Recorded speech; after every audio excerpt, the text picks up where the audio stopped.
واحد عاد ما شاء الله كذا نشط، اشتي عيال ومال، عادي من حقه يتزوج وبيت ومرأة وسيارة ورتبة وعمل، ليس عيبا ولا حرام. وبعض ما شاء الله يشتي إسلام برنسس، والله يشتي برنسس ما شاء الله، ناعم، ما لي علاقة في الموضوع.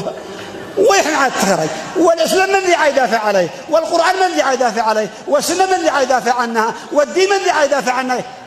حمادي محسنه هو ما بش عليه والله، هو عندنا هنا إلا بندق عداء، بندق عداء.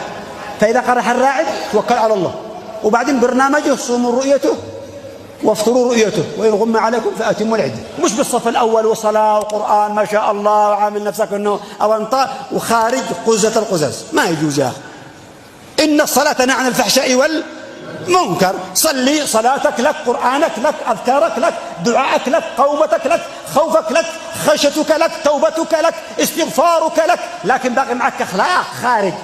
علاقتك مع الناس، علاقتك مع الجيران، علاقتك مع إخوانك، علاقتك مع الناس كيف؟ علاقته مع الناس يقول لك المسجد له صلاة وعبادة وطاعة، وخرج لا خرج وقال لك حق الزه، تراجع تقول قال الله قال النبي، ما عاد يعرف أحد، ما يجوز. لا عاد يعرف أحد، هذا جارك في قلبك ما عاد يعرف، ولا قام ضارب به يشتي بالزلمة دلال الله في قلبك، خلاص ضاقت به السبل ضروري. ليش؟ علشان فصل الدين عن الدنيا تماما. لا الإسلام دين ودولة ومنهاج، وداخل وخارج في البيت والسوق والشارع والمدرسة والمكتب تعيش مع الدين، ولا تخاف.